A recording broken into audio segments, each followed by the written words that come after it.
الحمد لله رب العالمين. اللهم صل وسلم وبارك على سيدنا ومولانا محمد وعلى آله وأصحابه والتابعين. اللهم علمنا ما ينفعنا وانفعنا بما علمتنا وزدنا علما. Ya Allah, nous t'implorons de nous accorder des connaissances sur des sujets que nous ne connaissions pas et de nous faire profiter de cette connaissance. Que cette connaissance nous soit amplement bénéfique et une miséricorde au cours de notre vie d'ici-bas et dans la vie de l'au-delà.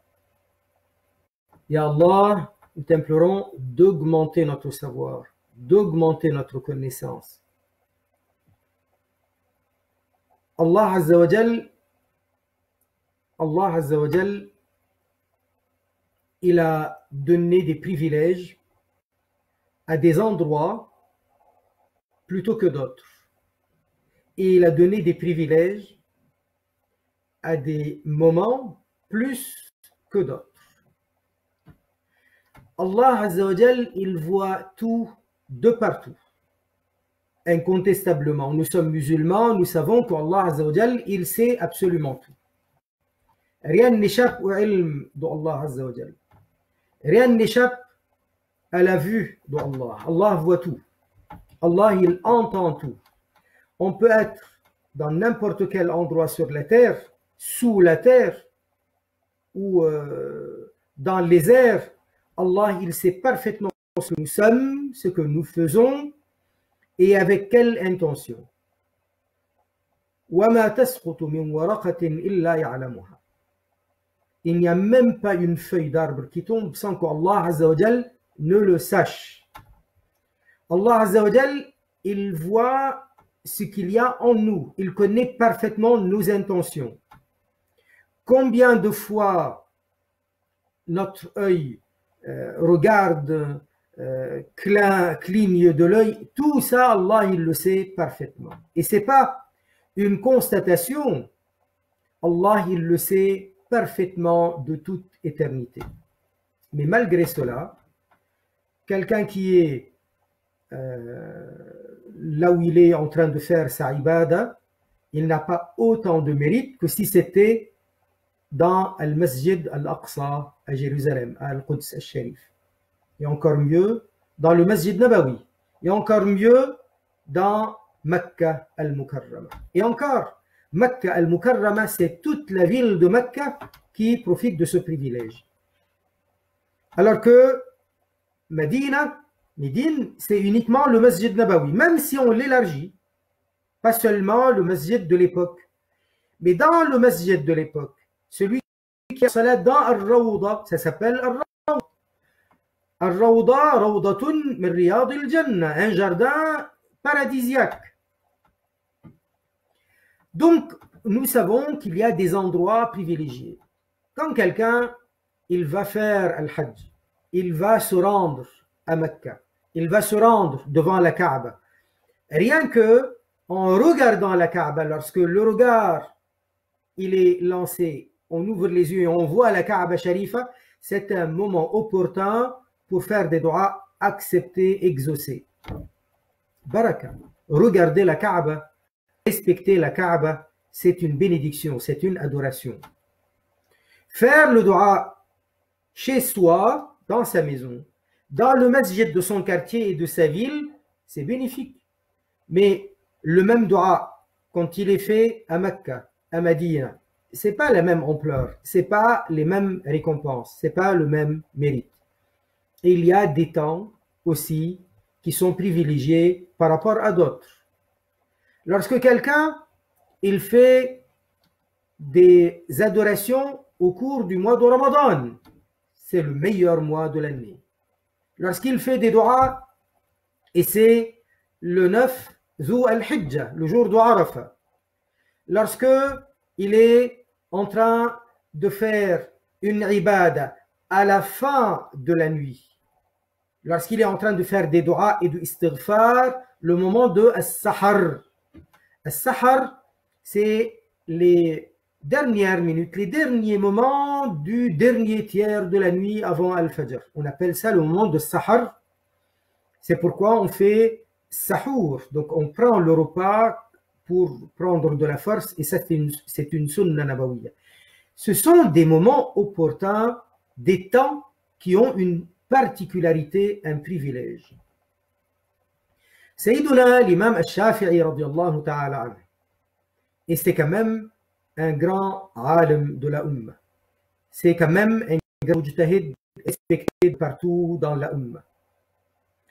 Voilà, l'imam al-Shafi'i, il dit, il y a 3 nuits particulièrement, il y a non pas 3, il y a des nuits, il y en a 5 en particulier où il y a le dua particulièrement exaucé. Alors, particulièrement en dehors de la nuit qu'on appelle la nuit d'Al Qadr, qui est la meilleure nuit de toute l'année. Au cours de toute l'année, Laylatul Qadr, c'est la meilleure de toute l'année. Inna anzalnahu fi Laylatul Qadr. Nous l'avons fait descendre au cours de Laylatul Qadr, la nuit du destin, qu'on appelle la nuit du destin. D'ailleurs, le mot Al-Qadr peut vouloir dire le destin, et d'où la traduction par la nuit du destin, elle est connue comme ça. Ou alors, Al-Qadr dans le sens de la grande valeur. Mais toujours est-il que Al-Qadr aussi, c'est au sens du destin. En dehors de cette nuit-là, il y en a encore 5. L'imam al-Shafi'i, il dit, radiyallahu ta'ala.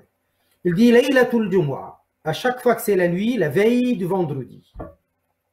À partir du Maghrib, du jeudi, jusqu'au Fajr de l'Jumu'ah, du vendredi. Laylatul Jumu'ah. Et puis après, il y a la nuit, la veille de Eid al-Adha. Encore, la nuit, la veille de Eid al-Fitr. Et il dit la nuit, premier Rajab, d'ailleurs on l'appelle la nuit des Raghaib. La nuit des Raghaib. Raghaib, ça veut dire ce qu'on souhaite, les choses souhaitables. Raghaib au pluriel de marghoub. Marghoub, quelque chose qui est souhaité. Cette nuit-là, il est dit dans les livres de la Sira que As-Sayyida Amina est tombée enceinte et c'était cette nuit-là, la première nuit de Rajab. Elle est tombée enceinte la première nuit de Rajab. Et il y a d'autres effets bénéfiques de la première nuit de Rajab, c'est parce que Rajab aussi, c'est un mois parmi les mois Hurum, un mois sacré, parmi les 4 mois sacrés. Allah Azza wa Jal, il dit dans le Coran al-Karim, dans Surat al-Tawbah, qu'il y a au cours de l'année, il y a 12 mois, l'année est 12 mois, et parmi lesquels il y en a 4 qui sont Hurum. Minha arba'atun Hurum. Minha arba'atun Hurum. Lesquels c'est Zu al-Qa'da, Zu al-Hijja, les 2 derniers mois de l'année lunaire, Muharram, à la suite, et Rajab, Rajab qui vient tout seul, Rajabul Fard. Voilà donc par rapport au fait que ça fait partie de Al-Ashhur Al-Hurum. Donc il dit, radiyallahu ta'ala anhu, la nuit de l'Jumu'ah, la veille de l'Eid Al-Adha, de l'Eid Al-Fitr, au 3e. En plus, 4e, il parle de la nuit, la première nuit du mois de Rajab, et Laylatun Nisfi min Sha'ban, la nuit de 15 Sha'ban. Alors, ici en Europe, ici, et je crois au Moyen-Orient, un peu dans beaucoup de pays, 15 Sha'ban, ça va tomber demain. Mais ce n'est pas le cas dans tous les pays. J'ai appris que, par exemple, dans l'océan Indien, à l'île Maurice et ailleurs, dans cette zone, ça sera jeudi, le 15 Sha'ban. Quoi qu'il en soit, de toute façon, que ce soit ici considéré un jour et ailleurs c'est considéré un autre, Allah Azza wa Jal connaît parfaitement notre intention et c'est Allah Azza wa Jal qui nous a envoyé la charia pour savoir comment déterminer la nuit, première, deuxième, quel mois, etc. Donc, on fait les choses selon les enseignements de la charia et on n'a pas à s'inquiéter. Donc si au Moyen-Orient, on a vu le de lune, et à partir de là, on sait que, on a déterminé que 15 Sha'ban, ça va tomber demain, mercredi. Ça ne veut pas dire qu'ailleurs, lorsque ils ont vu Al-Hilal la nuit suivante, ça ne veut pas dire que c'est pas bon. Ce qui compte, c'est selon la détermination à partir des critères qui nous ont été envoyés par Rasulullah, qui nous ont été enseignés par Rasulullah sallallahu alayhi wa sallam. Donc voilà, il a dit, il la nuit de 15 Sha'ban.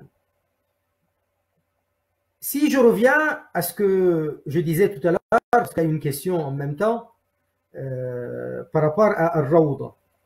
Rasulullah sallallahu alayhi wa sallam, il a dit, entre ma maison et mon qabr, selon la version, et mon mimbar, le mimbar, là où il se tenait, le prophète alayhi salatu wassalam, Rawdatun min riyadil jannah, c'est un jardin paradisiaque. Donc, quand on est dans le Masjid Nabawi, on se rend devant. Dans le masjid historique de l'époque du prophète alayhi salatu wassalam, c'est marqué, il y a des colonnes, il y a des couleurs, il y a des indices. Et ça, c'est le masjid de l'époque de Nabi alayhi salatu wassalam. Et à partir de telle ou telle colonne, c'est l'élargissement de l'époque de Sayyidina Omar radiyallahu ta'ala an. Et à partir de tel signal, c'est l'élargissement de l'époque de Sayyidina Othman ibn Affan radiyallahu ta'ala an. Et puis après, on délimite où se trouve Al-Rawda Al-Sharifa. Ça veut dire depuis le mimbar où se tenait le prophète alayhi salatu wassalam jusqu'à la maison de Sayyida Aïcha, l'appartement de Sayyida Aïcha. Cette zone-là, on l'appelle Al-Rawda tel que Al-Nabi sallallahu alayhi wa sallam l'a appelé. Alors pourquoi on l'appelle Al-Rawda? C'est une image. Parce que c'est comme si on était dans Al-Jannah. Tellement la ibada, tellement la sérénité, tellement l'iman est quelque chose qui est accepté, la foi, le mérite, tout ça est agréé par Allah Azza wa Jal, eh bien, elle est en schématisant, c'est Rawda min riyad al-Jannah. C'est comme si on était dans un jardin de Al-Jannah. C'est par rapport à ça.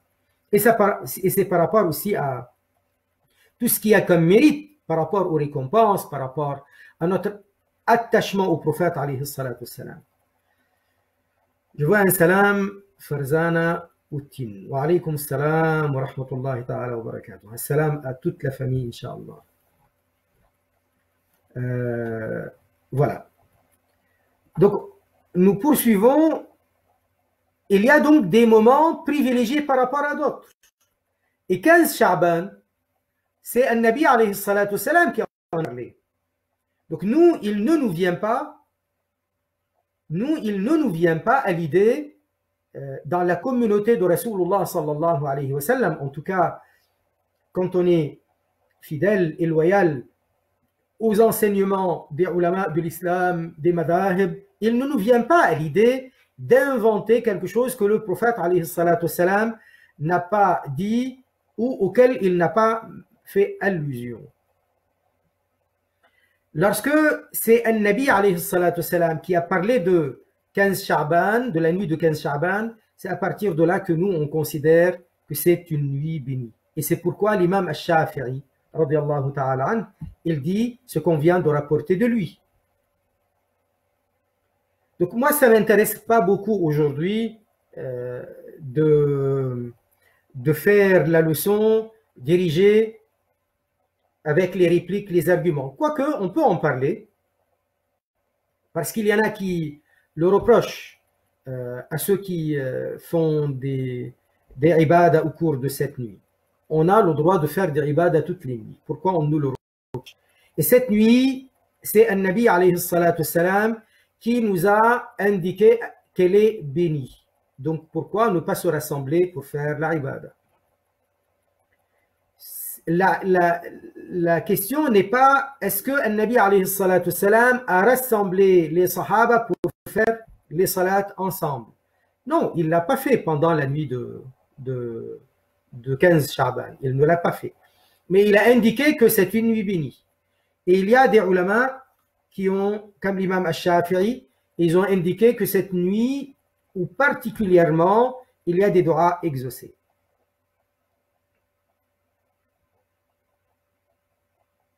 Voilà.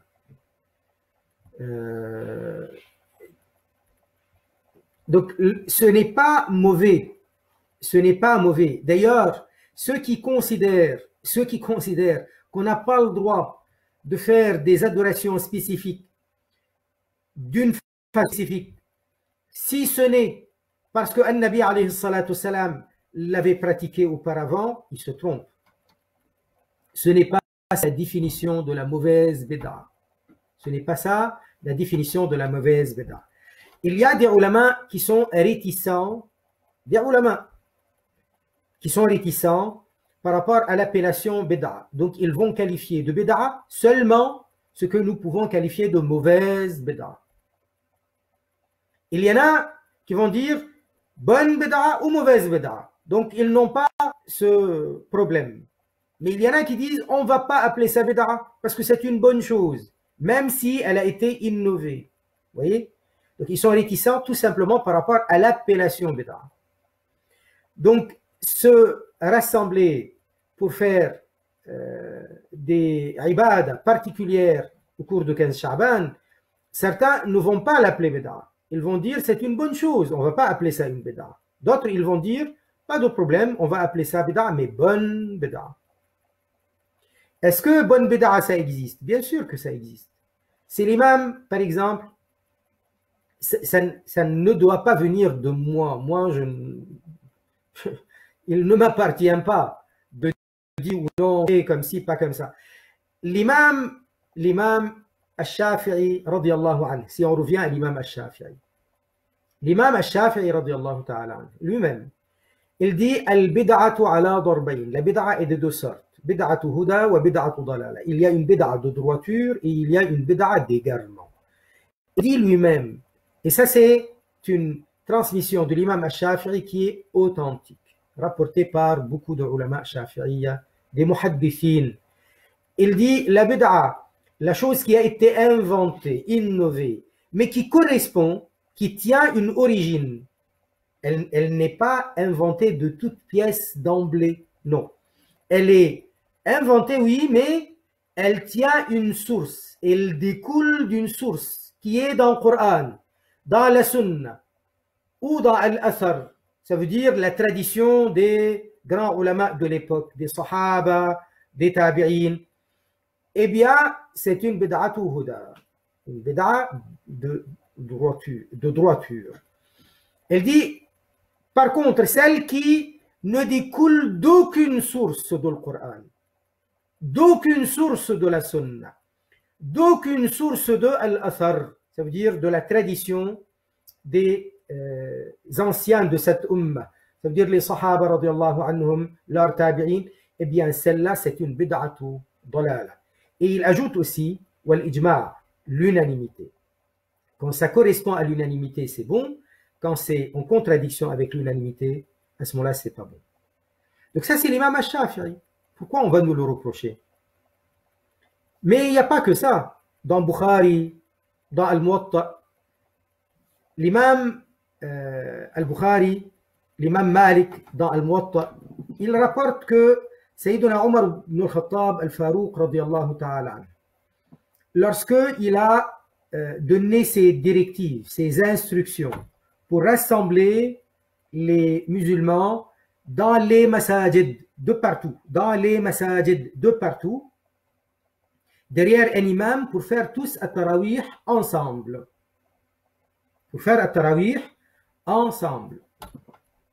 Alors, les gens avant étaient les gens ne le faisaient pas. Les gens, toute la période de la khilafa de Sayyiduna Abu Bakr radiyallahu ta'ala, ils ne le faisaient pas. Les gens de la période de la vie de Nabi sallallahu alayhi wa sallam, ils ne le faisaient pas. Et ça c'est connu. Nabi alayhi salatu salam n'a jamais organisé salat al-tarawih proprement dit, si ce n'est une fois, il a fait al-salat, il y avait des sahaba avec lui, le lendemain, ils étaient beaucoup plus nombreux. La troisième nuit, il n'est pas sorti. Et il y avait un masjid rempli, il était rempli, mais il n'est pas sorti. Et quand il s'est manifesté lors de l'Fajr, il leur a dit, je vous ai vu. Seulement, je ne suis pas sorti, je ne voulais pas sortir. Je ne voulais pas que les gens croient que c'est une obligation. Et est-ce que Ramadan suivant, il l'a fait?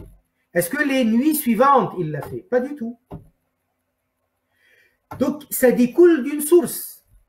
Certains nous disent, oui, mais les tarawih de Ramadan, ce n'est pas une bid'a parce que Rasulullah, alayhi salatu wassalam, il a fait les prières de nuit de Ramadan une fois, deux fois en assemblée. Ok? Ça s'appelle découler de source. Et c'est la même chose par rapport au reste. Quand ça découle de source, donc on n'appelle pas ça une mauvaise action. D'ailleurs, Al-Rasoul alayhi salatu wassalam, il dit Man ahdatha fi amrina hadha ma laysa minhu fahuwa raddun. Celui qui innove dans notre religion, celle-ci, quelque chose qui ma laysa minhu, qui n'en découle pas, dont il n'y a pas une origine dans la religion, ça veut dire qui n'en découle pas, ça découle d'une source, d'une origine de la religion. Quand ça n'en découle pas, fahuwa radd, c'est à repousser, c'est à rejeter. Quand est-ce que c'est à rejeter? Quand ça ne découle pas de source. Quand ça découle de source, ça ne pose aucun problème. Donc les tarawih, ça découle de source. Est-ce que le Nabi alayhi salatu wassalam, il a rassemblé, il a dit aux sahaba radiallahu anhum, venez, on va faire salat al-tarawih ensemble, et sachez-le, ce n'est pas une obligation? Il ne l'a pas fait. C'est arrivé une fois, il les a remarqués, la deuxième fois, ils étaient nombreux, la seconde fois, et la troisième nuit, fini. Le Nabi alayhi salatu wassalam, il ne l'a plus refait. Ça prouve, si ça prouve quelque chose, que si par la suite Sayyiduna Omar il l'a fait, ça veut dire qu'il a innové. Et lui-même, d'après ce que rapporte l'imam al-Bukhari et l'imam Malik et d'autres, que Sayyiduna Omar al-Farouq radiallahu anhu, il est venu au masjid, c'était pas lui l'imam. Il n'était pas lui qui était devant en train de diriger la salat. C'était Sayyiduna Ubay ibn Ka'b radiallahu ta'ala anhu. Ils n'étaient pas tous les sahaba radiallahu anhum qui connaissaient le Coran par cœur. Et ils n'étaient pas tous des maîtres de la transmission parce qu'ils connaissent tout cela avec exactitude, avec le verset celui-ci, quand, comment. Donc il y avait parmi eux Sayyiduna Ubay ibn Ka'b radiallahu ta'ala anhu. Et c'est lui qui était désigné comme imam pour les tarawih dans le masjid Nabawi. Sayyiduna Omar radiallahu ta'ala anhu, il vient, il voit tous ces musulmans derrière un imam, tout le monde en train de faire as-salat. Et c'était magnifique. Qu'est-ce qu'il a dit? Il a dit Ni'matil bid'atu hadhihi. Quelle bonne bid'a celle-ci. Qu'est-ce qu'on va reprocher à l'appellation bonne bid'a? C'est Sayyiduna Omar qui a prononcé cette parole. Donc la même chose par rapport au reste. C'est la même chose par rapport au reste. Quand le Nabi alayhi salatu wassalam, il dit إذا كانت ليلة النصف من شعبان, lorsque c'est la nuit de 15 Sha'ban, فقوموا ليلها وصوموا نهارها. C'est Al-Rasoul sallallahu alayhi wa sallam qui dit, lorsque c'est la nuit de 15 Sha'ban, فقوموا ليلها, faites qiyamul layl, veillez au cours de cette nuit. وصوموا نهارها, et le lendemain faites le jeûne. On va polémiquer, on va dire oui mais le hadith il n'est pas sahih, il est daïf, allez, on va dire qu'il est daïf, à supposer qu'il est daïf. Et même s'il est daïf, ça fait partie de fada'ilul a'mal. Fada'ilul a'mal, c'est une catégorie de choses qu'on fait à partir des hadiths da'if aussi. Donc on peut tenir compte des hadiths da'if pour faire les choses catégorie fada'ilul a'mal, les bonnes actions, la générosité, il n'y a pas de problème. Le hadith da'if, on ne peut pas exiger le hadith da'if comme une référence pour un ijtihad, pour une jurisprudence par rapport aux lois. Mais par rapport à Fada'ilul A'mal, ça ne pose aucun problème. Et ça, c'est unanimement. Il n'y a aucun problème. Donc, ce n'est pas très intéressant de dire aux gens ceci et cela.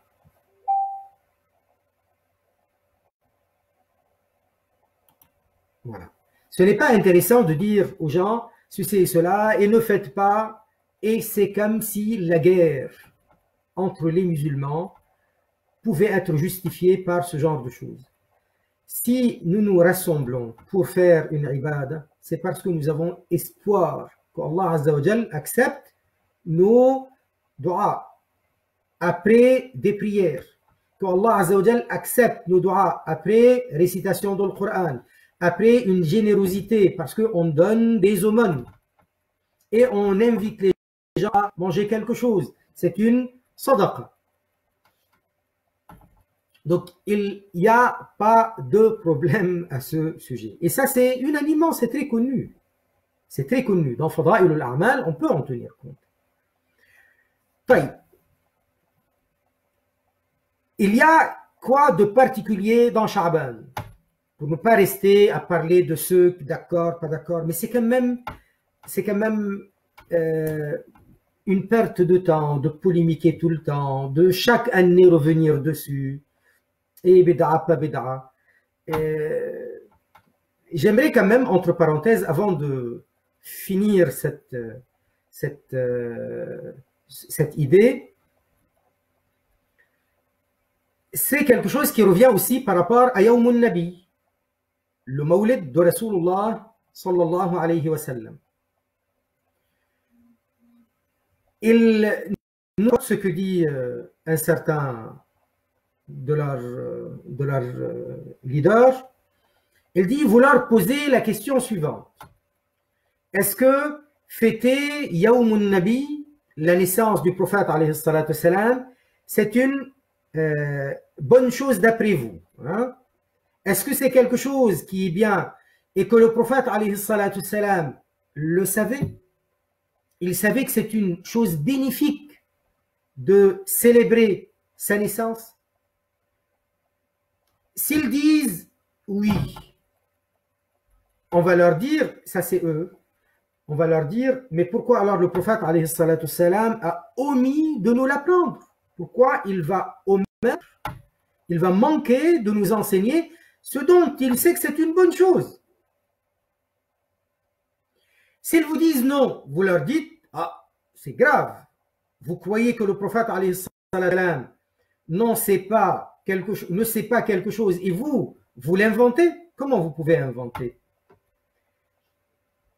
Que un Nabi alayhi salatu salam, il l'est exprimé ou il ne l'est pas exprimé. Le prophète alayhi salatu salam, il n'a pas parlé non plus de faire les minarets dans les masajid. Et c'est une bonne chose ou une mauvaise chose? Il n'a pas parlé des coupoles. Il n'y avait pas de coupole à son époque, alayhi salatu salam. Il n'y avait ni minaret, ni coupole. À son époque, alayhi salatu salam, il n'y avait pas de tapis dans les masajid. Le masjid Nabawi, il y avait des cailloux. Il était propre, oui. Il était propre, effectivement. On entrait dans le masjid, dans tous les masajid à cette époque-là, avec les chaussures, à moins que les chaussures soient sales. On entrait avec les chaussures. Et c'est une sunna. Le Nabi alayhi salatu salam a dit « Sallu fi ni'alikum » Faites as-salat en gardant vos savates, vos chaussures. Est-ce qu'on peut entrer dans le masjid Nabawi avec ses savates? Même dans le sahan autour du masjid, de la Kaaba Sharifa, on ne peut pas. Et c'est tout à fait normal, parce qu'on a mis des tapis et parce qu'on a nettoyé différemment de nos jours. Aujourd'hui, vous demandez à n'importe qui à n'importe qui, à un enfant, à un grand, vous lui dites, faites-moi le croquis d'un masjid. Pas de ce masjid-là, pas du masjid Nabawi, pas de al masjid de Mecca, croquis d'un masjid quelconque. Qu'est-ce qu'il va faire? Il va faire couple et minaret. Et donc, à partir du moment où le symbole du masjid est devenu ce que les masajid de l'époque n'étaient pas, on sait que An-Nabi alayhi salatu wassalam, est-ce qu'il en a parlé? Est-ce qu'il a dit c'est une bonne chose qu'il va de faire des minarets? Non. Est-ce qu'il a dit alayhi salatu wassalam c'est une bonne chose et je vous recommande de le faire dans l'avenir, de mettre des tapis dans les masajid? Non. Eh bien, on va leur poser la même question. Vous nous posez la question par rapport à la célébration de Yawmun Nabi, de nous rassembler en faisant les prières, les du'as, qira'atul Qur'an dans la nuit de 15 Sha'ban.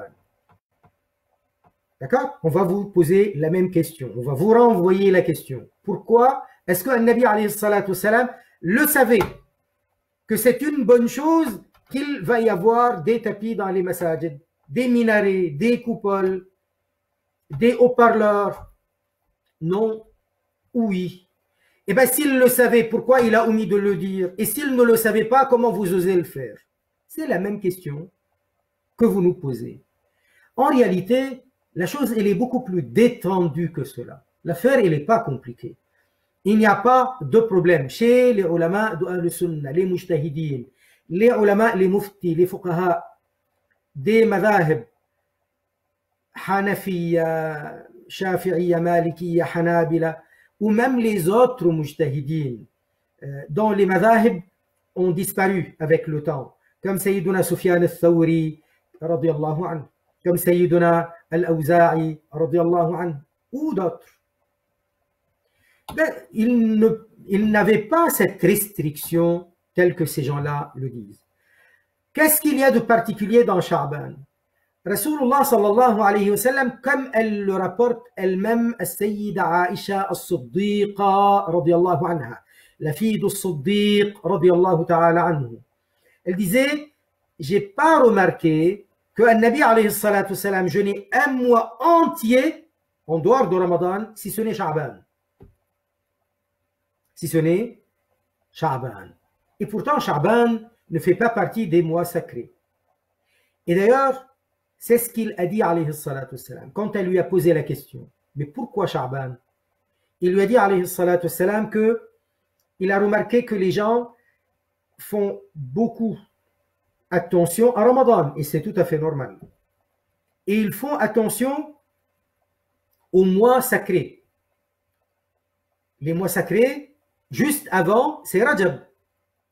C'est un mois sacré. Et les Arabes, même de l'époque de la Jahiliya, ils avaient un respect particulier pour les mois sacrés. Ça, c'est depuis Ismaïl alayhi salam. Dans la charia de Ismaïl alayhi salam, il y avait une interdiction de faire des guerres, des conflits militaires pendant les mois sacrés. Les Arabes, malgré qu'ils étaient des mouchrikines, quand c'est les mois sacrés, ils dévissaient la pointe, les lances des javelots. Et ils cachaient les armes. Pour eux, on ne fait pas de guerre. Même quand quelqu'un il veut pratiquer une vengeance par rapport à celui qui avait assassiné son père ou son frère, il le rencontrait pendant Rajab, il ne le tuait pas. C'était un respect particulier. Donc, les Arabes qui sont devenus musulmans, qui sont devenus les Sahaba, radiallahu anhum, savaient comment respecter aussi par ordre de priorité, parce qu'ils sont musulmans, les mois sacrés. Donc, ils faisaient très attention à jeûner pendant Rajab. Et An-Nabi alayhi salatu wassalam lui-même, il a recommandé de jeûner les mois sacrés, et notamment dans Rajab. Il a dit, alayhi salatu salam, j'ai remarqué que les gens font très attention à Ramadan et très attention au mois avant qui fait partie des mois sacrés qui est Rajab, mais ils font beaucoup moins attention à Sha'ban et pourtant Sha'ban, c'est un mois au cours duquel les a'mal sont levés au ciel pour être présentés au ciel. Ça veut dire quoi, les a'mal sont présentés au ciel? C'est pas que Allah Azza wa Jal, il ne sait pas et on lui apprend. Jamais. Deuxièmement, ce n'est pas que Allah, il est au ciel. Allah, il existe sans espace. Il n'est pas au ciel, il n'est pas dans la terre, il n'est pas un corps, il n'est pas dans un endroit, il n'est pas dans un espace. Hasha. Subhanahu wa ta'ala. Il est transcendant, il est parfait. Il ne dépend ni du temps, ni de l'espace.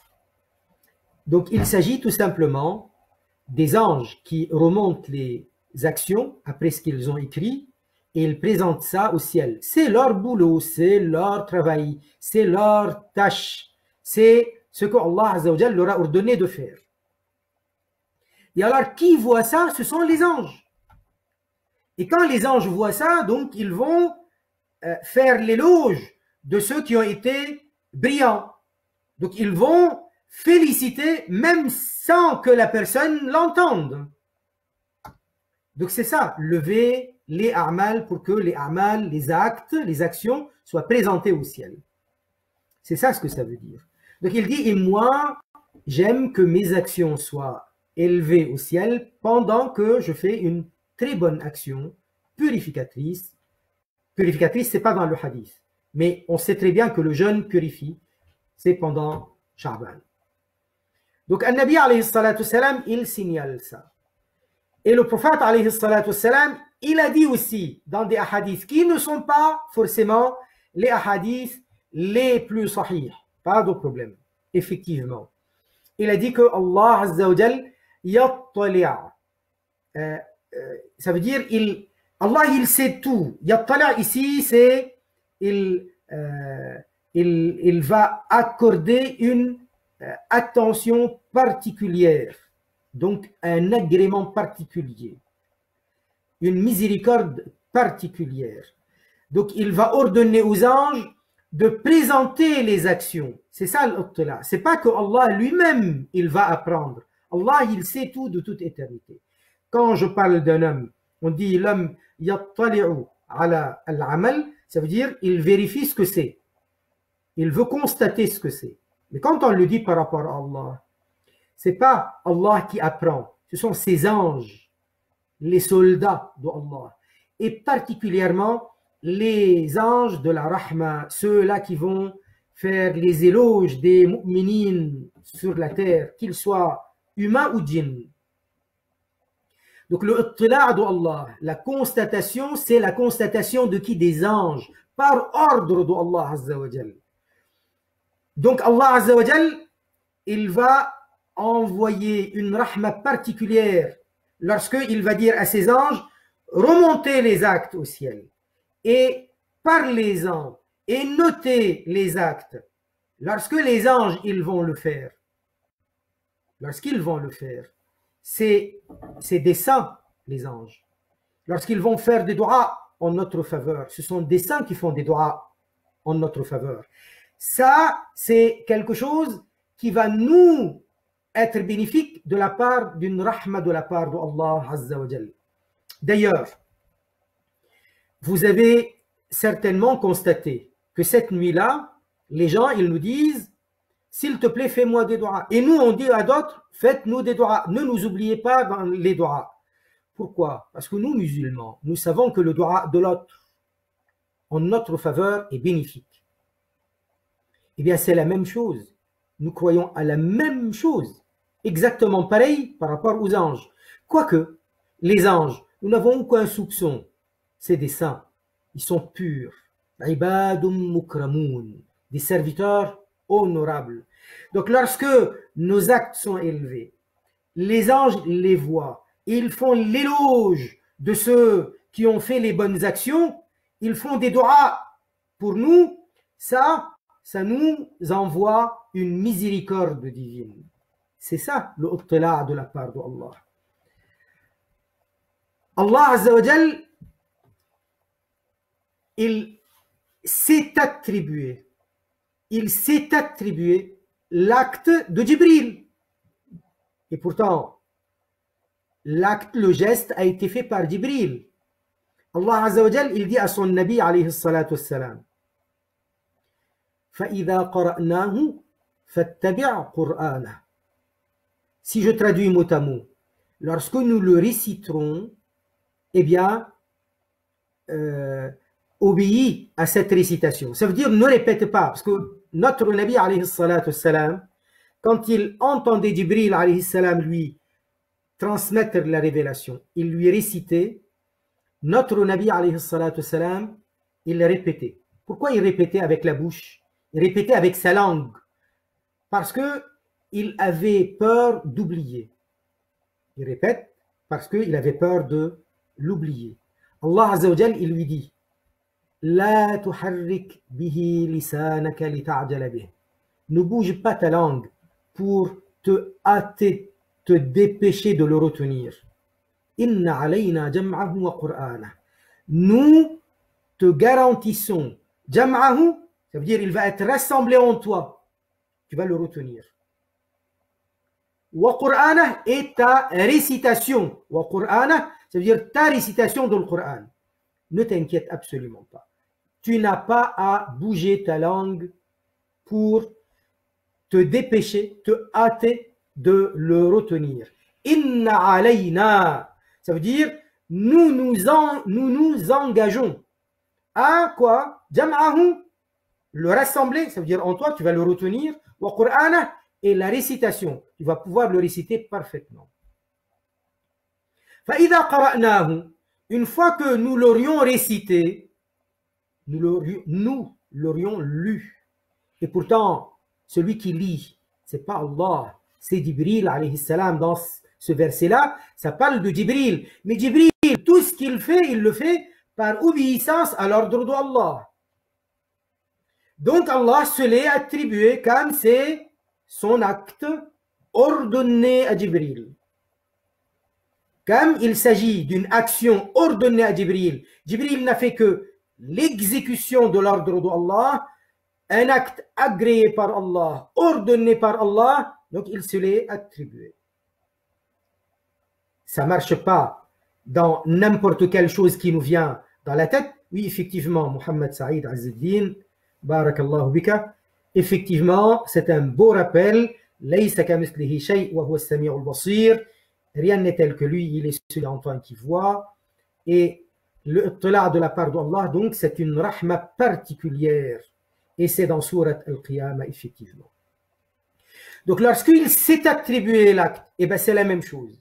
Il dit, Yattali'ullah, c'est parce que ce sont les anges, les élus parmi les anges, qui sont des anges de la miséricorde, qui vont prendre des nouvelles et qu'ils vont faire par la suite des doigts. Allah s'est attribué cette chose-là parce que c'est son ordre qui est exécuté. Non pas qu'Allah apprend. Pourquoi Allah Azza wa Jal ne le sait pas? Pourquoi Allah Azza wa Jal ne le sait pas de toute éternité? Pourquoi Allah Azza wa Jal ne sait pas tout de toute éternité? Même les choses qui vont arriver au cours de l'Qiyamah et après dans Al-Jannah et dans Jahannam. Donc il dit qu'Allah Azza wa Jal yattali' ala ibadihi. Il va ordonner aux anges de prendre des nouvelles et de parler de cela entre eux. Et donc ils vont finir par faire des doigts pour les mu'minines. Ça aussi c'est une occasion à partir de laquelle nous allons recevoir de la rahma de Allah Azza wa Jal et un exaucement. Al-Nabi alayhi salatu wassalam, donc il dit ce ittila' et Allah Azza wa Jal, à partir de cela, il va pardonner. Il va pardonner à tous les musulmans. Il va leur pardonner à tous. Illa li mushrik ou mushahin. Sauf pour deux. Al-mushrik, bien entendu, il est mushrik, il n'est pas musulman. Ou mushahin, ça veut dire celui qui, au cours de cette nuit, il a de la rancœur injustifiée pour d'autres. De la rancœur injustifiée pour d'autres.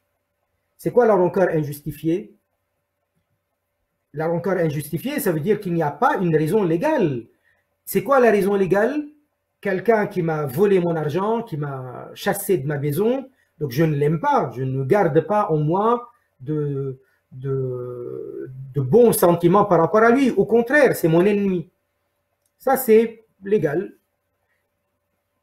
Mais quand c'est des affaires de dunya, donc c'est pas mon client, c'est pas celui qui correspond à mes idées, etc. Mais il n'y a rien de légal. Là, garder rancœur par rapport à cela, c'est le mushahin, et celui-ci, il en sera exclu. Il y a d'autres textes où un Nabi alayhi salatu salam, il dit, on sera exclu aussi celui qui est aq al-walidayn, c'est-à-dire celui qui fait du tort à ses parents. Et quand on parle des parents, c'est père, mère, mais c'est aussi grand-père, grand-mère, paternel, maternel, arrière-grand-père, arrière-grand-mère, paternel, maternel. Ça, c'est pareil aussi. Et il a parlé aussi d'autres sortes de grands péchés, mais essentiellement, c'est de ça dont il s'agit. C'est de ça dont il s'agit.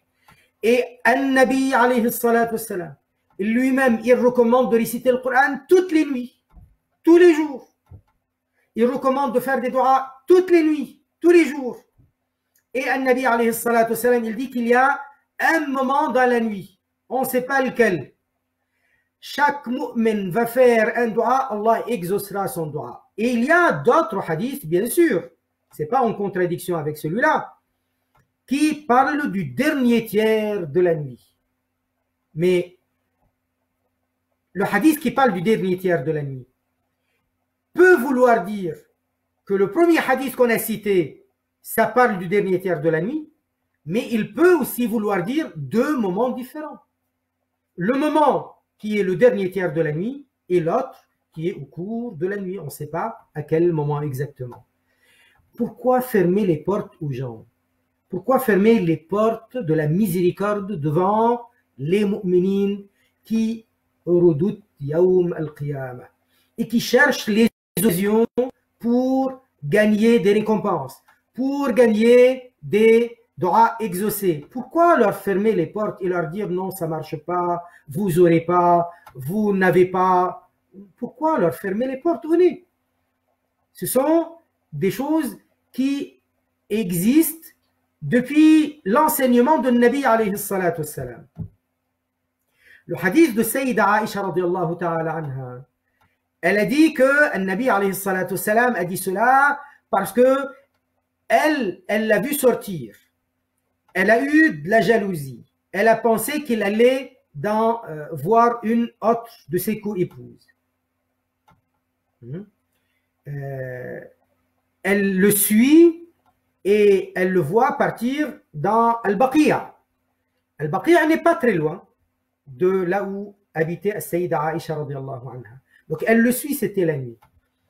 Et puis après, le Nabi alayhi salatu salam, il fait des doigts, il fait des doigts, il fait des doigts, puis après il retourne et là, elle se dépêche de repartir.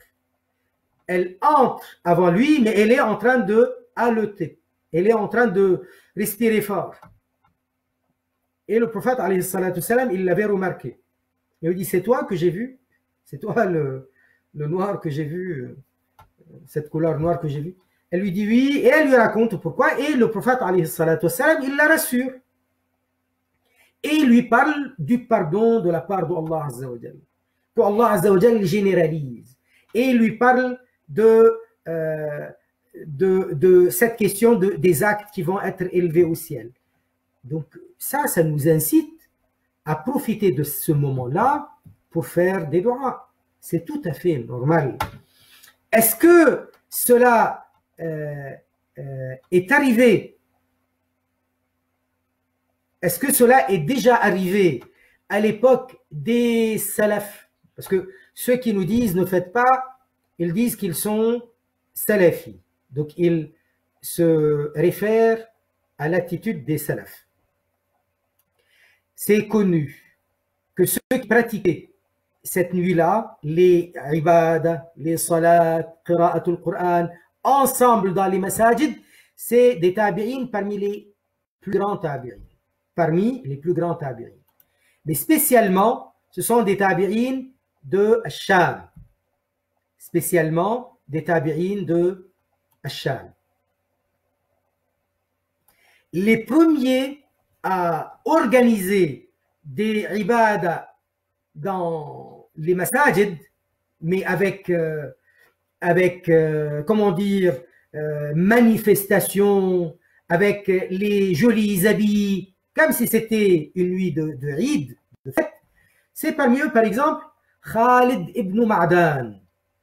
Khalid ibn Ma'dan, pour avoir une idée sur Khalid ibn Ma'dan, Khalid ibn Ma'dan, c'est un tabi'i. Il est un des tabi'in. Il est un grand muhaddith. Il s'appelait Abu Abdullah Khalid bin Ma'dan bin Abi Karb al-Kila'i al-Hims. Il était à Hims, en Syrie. Il était un des grands shuyukh de Sham, un des grands ulama de fiqh et de hadith de Sham. Il était tabi'i, il a étudié ilmuddin auprès de 70 parmi les sahaba radiyallahu ta'ala anhum. Il est décédé, sa wafat était l'année 103 de l'Hégire. Vous avez parmi eux Makhoul. Makhoul al-Shami, Makhoul al-Huzali, Makhoul bin Abdullah. On l'appelle Abu Abdullah, Makhoul bin Abdullah. Mais il est plus connu par Makhoul. On dit Makhoul a dit. C'était un des grands muhaddiths de Sham. Un des grands hafiz al-hadith, donc. Un des grands fuqaha de Sham. Et il y a beaucoup de hadiths rapportés de lui, même des hadiths qui s'appellent mursal et appréciés. L'imam Makhoul est très connu. C'est Makhoul bin Abi Muslim. Très bien. Alors lui, il est d'origine perse. Perse parce qu'il était à l'origine de Kaboul, de l'Afghanistan. À l'origine de les premiers de ses aïeux à devenir musulmans de Kaboul. Donc il est parmi les tabi'in. Il est de la même catégorie qu'on appelle la catégorie de tabi'in, catégorie moyenne, comme l'imam Muhammad ibn Shihab al-Zuhri, qui était un des grands shuyukh de l'imam Malik bin Anas, radiyallahu ta'ala an l'imam Malik, et an l'imam al-Zuhri, wa an al-Sahaba, wa al-Tabi'in, wa tabi'ihim. Makhoul, on faisait partie, donc il faisait la même chose. Parmi eux, il y a un autre tabi'i, c'est Luqman bin Amir al-Wisabi. Luqman bin Amir al-Wisabi. Lui aussi, il était un des fuqaha, des muhaddithin de Sham. Ça, c'est trois des grands tabi'in. Quand on dit grand tabi'i, ça veut dire avec beaucoup de respect. Khalid ibn Ma'dan, il est plus important parce qu'il est de la première génération des tabi'in. Et vous avez Makhoul, vous avez Luqman bin Amr, vous en avez d'autres qui, la même chose, ils s'habillaient joliment et ils se rassemblaient dans les masajid, ils mettaient du khul dans les yeux, ils se parfumaient et ils faisaient des ibadah dans les masajid parce qu'ils croyaient à l'importance de cela. Parmi les ulama des salaf de cette époque-là, les ulama d'Al Basra. Les ulama d'Al Basra, Al Basra c'est le sud de l'Irak, pas loin de là où il y a le Koweït, mais c'est le sud de l'Irak. Les ulama de l'Hijaz, ils ne le faisaient absolument pas, comme l'imam Malik par la suite. L'imam Malik, il dit non, nous, on n'a pas cette habitude. C'est vrai, cette habitude, elle n'y était pas. Les ulama de Sham, comme Khalid ibn Ma'dan ou Luqman bin Amr ou Makhoul, ils n'ont pas dit c'est une sunna nabawiya. Mais c'est une pratique qui a été faite de cette époque-là, depuis l'époque des salafs. dans Al-Sham et dans Al-Basra, au sud de l'Irak. Certains ulama de Sham, comme l'imam Al-Awza'i, il ne pratiquait pas cela comme eux. Il est venu plus tard. Donc il a connu des tabi'in, mais il n'en faisait pas partie. Mais il n'était pas contre. Vous voyez? Donc ça, c'est quelque chose qui nous vient de loin, ce n'est pas nouveau. Et à partir du moment où nous avons cet enseignement, et nous avons des ulama, des salaf, qui l'ont pratiqué, comme ces tabi'in de parmi Al-Sham et de parmi ceux de Al-Basra, donc nous avons des salaf de la Ummah qui l'ont fait. Pourquoi nous le reprocher? Je vous ai pris très longtemps aujourd'hui. Je vous remercie de votre attention et d'être resté à écouter, de partager ce moment. Nous, ici en France, en tout cas, on est encore le temps de l'Asr, ce n'est pas encore le temps de l'Maghrib. Inch'Allah, on fera des doigts les uns pour les autres. Qu'Allah Azza wa Jal nous accorde al-taqwa, qu'Allah Azza wa Jal nous accorde al-ilm, la connaissance de din, qu'Allah Azza wa Jal nous accorde la sincérité, qu'Allah Azza wa Jal nous accorde de voir notre Rasoul sallallahu alayhi wa sallam dans le rêve, qu'Allah Azza wa Jal nous accorde d'être à ses côtés Yawm al-Qiyamah, qu'Allah Azza wa Jal nous accorde d'avoir autour de nous un bel entourage, des gens vertueux, surtout dans nos familles, épouses, maris, enfants, cousins et voisins et progéniture vertueuse, Inch'Allah ta'ala. Qu'Allah Azza wa Jal nous donne un cœur attendri, un cœur qui a de l'empathie, qui ressent. Lorsqu'il voit le mal, il déteste le mal. Et lorsqu'il voit une souffrance, qu'il souffre avec ceux qui souffrent. Qu'Allah Azza wa Jal nous accorde la générosité. Qu'Allah Azza wa Jal nous accorde tout simplement d'être par lui, tout moment, cette nuit et toutes les nuits. Qu'Allah Azza wa Jal accorde à ceux qui sont dans la restriction. Qu'Allah Azza wa Jal leur donne largement de sa largesse. Qu'Allah Azza wa Jal délivre les gens de leur souffrance. Qu'Allah Azza wa Jal les délivre de leurs difficultés. Et qu'Allah Azza wa Jal nous aide à d'aider autrui. Barakallahu ta'ala bikum. Sam Emma. Wa alaykum salam wa rahmatullahi ta'ala wa barakatuh. Donc, j'arrive pas à voir tous les messages en même temps. Allah ta'ala bikum. Subhanallah walhamdulillah wa la ilaha illallah. La ilaha illallah. La ilaha illallah. La ilaha illallah. Allah salli ala sayyidina Muhammad وعلى آله وصحبه وسلم سبحان ربك رب العزة عما يصفون وسلام على المرسلين والحمد لله رب العالمين بارك الله تعالى بكم.